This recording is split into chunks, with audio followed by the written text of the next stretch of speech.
Hi friends, welcome to our channel. நம்ம சேனலில் இன்றைக்கி பார்க்க போகிறது 10th ஸ்டாண்டர்ட் தமிழ்.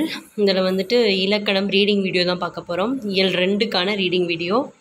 தொகைநிலை தொடர்கள் ஓகேவா, பார்க்கலாம்.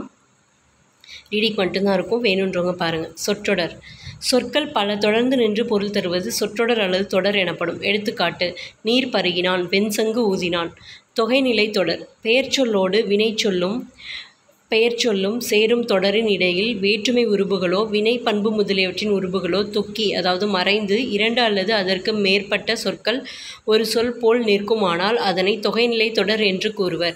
எடுத்துக்காட்டு: கரும்பு தின்றான். மேற்கண்ட தொடர் கரும்பை தின்றான் என்னும் பொருளை உணர்த்துகிறது. இத்தொடரில் உள்ள 2 சொற்களுக்கும் நடுவில் ஐ என்னும் உருபு மறைந்து நின்று அப்பொருளை தருகிறது. எனவே இது தொகைநிலை தொடர் எனப்படும். தொகைநிலை தொடர் 6 வகைப்படும். அவை வேற்றுமை தொகை, வினைத்தொகை, பண்புத்தொகை, ஓமைத்தொகை, உம்மைத்தொகை, அன்மொழித்தொகை என்பன ஆகும். வேற்றுமை தொகை. எடுத்துக்காட்டு: மதுரை சென்றார்.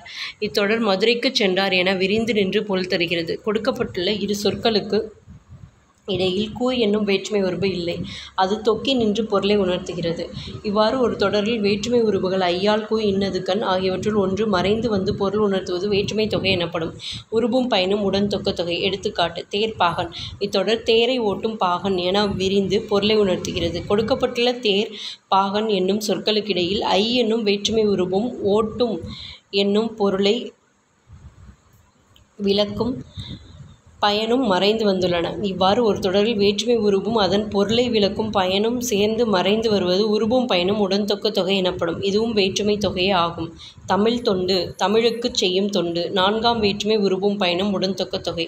நெக்ஸ்ட் வினைத்தொகை. காலம் காட்டும் இடைநிலையும் பெயரச்ச விகுதியும் மறைந்து நிற்க வினைப்பகுதியை தொடர்ந்து ஒரு பெயர் வந்து ஒரு சொல்லை போல் நடப்பது வினைத்தொகை எனப்படும். காலம் கறந்த பெயரச்சமே வினைத்தொகை ஆகும். எடுத்துக்காட்டு: வீசு தென்றல், கொள் களிர். வீசு, கொள் என்பவை வினைப்பகுதிகள். இவை முறையே தென்றல், களிறு என்னும் பெயர்ச்சொற்களோடு சேர்ந்து காலத்தை வெளிப்படுத்தாது பெயரெச்சங்களாயின. மேலும் இவை வீசிய காற்று, வீசுகின்ற காற்று, வீசும் காற்று எனவும், கொன்ற களிறு, கொள்கின்ற களிறு, கொல்லும் களிறு எனவும் முக்காலத்திற்கும் பொருந்தும்படி விரிந்து பொருள் தருகின்றன. காலம் காட்டும் இடைநிலைகள் இப்பெயரெச்சங்களில் தொக்கி இருக்கின்றன. வினைப்பகுதியும் அடுத்து பெயர்ச்சொல்லும் அமைந்த சொற்றொடர்களிலேயே வினைத்தொகை அமையும். நெக்ஸ்ட் பண்புத்தொகை. நிறம், வடிவம், சுவை, அளவு முதலானவற்றை உணர்த்தும் பண்பு பெயருக்கும் அது தழுவி நிற்கும் பெயர்ச்சொல்லுக்கும் இடையில் மை என்னும் பண்பு விகுதியும் ஆகிய ஆன என்னும் பண்பு உருபுகளும் மறைந்து வருவது பண்புத்தொகை எனப்படும். செங்காந்தல். செம்மையாகிய காந்தல். வட்டத்தொட்டி. வட்டமான தொட்டி. இன்மொழி. இனிமையான மொழி. இருபெயரொட்டு பண்புத்தொகை. சிறப்பு பெயர் முன்னும் பொதுப்பெயர் பின்னும் நின்று இடையில் ஆகிய என்னும் பண்பு உருபு தொக்கி வருவது இருபெயரொட்டு பண்புத்தொகையாகும். எடுத்துக்காட்டு: மார்கழி திங்கள், சாரை பாம்பு. திங்கள், பாம்பு ஆகிய பொதுப்பெயர்களுக்கு முன் மார்கழி, சாரை என்னும் சிறப்பு பெயர்கள் வந்து மார்கழி ஆகிய திங்கள் என்றும் சாரை ஆகிய பாம்பு என்றும் இரு பெயரொட்டாக வந்துள்ளன. நெக்ஸ்ட் ஓமைத்தொகை. ஓமைக்கும் பொருளுக்கும், அதாவது ஓமேயம் இடையில் ஓம உருபு மறைந்து வருவது ஓமைத்தொகை எனப்படும். எடுத்துக்காட்டு: மலர்கை, மலர் போன்ற கை. மலர் ஓமை, கை ஓமேயம். பொருள்: இடையே போன்ற என்னும் ஓம உருபு மறைந்து வந்துள்ளது. டைப்ஸ் கொடுத்துருக்காங்க: ஓமைத்தொகை, உம்மைத்தொகை, அன்மொழித்தொகை, வேற்றுமைத்தொகை, பண்புத்தொகை, வினைத்தொகை, தொகைநிலை தொடர். நெக்ஸ்ட் உம்மைத்தொகை. 2 சொற்களுக்கு இடையிலும் இறுதியிலும் என்னும் இடைச்சொல் மறைந்து வருவது உம்மைத்தொகையாகும்.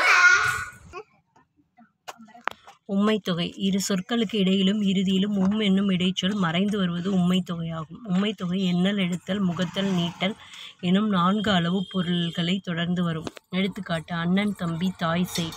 அண்ணனும் தம்பியும் தாயும் சேயும் என விரிந்து பொருளை உணர்த்துகின்றன. நெக்ஸ்ட் அன்மொழித்தொகை. வேற்றுமை, வினை, பண்பு, உவமை, உம்மை ஆகிய தொகைநிலை தொடர்களில் உருபுகளும் அவை அல்லாத வேறு சொற்களும் மறைந்து நின்று பொருள் தருவது அன்மொழித்தொகை எனப்படும். எடுத்துக்காட்டு: சிவப்பு சட்டை பேசினார், முறுக்கு மீசை வந்தார். இவற்றில் சிவப்பு சட்டை அணிந்தவர் பேசினார், முறுக்கு மீசையை உடையவர் வந்தார் என தொகைநிலை தொடர் அல்லாத வேறு சொற்கள் மறைந்து நின்று பொருள் தருகின்றன. இதோட அவள் தான் இந்த லெசனுக்கான ரீடிங் முடிஞ்சு.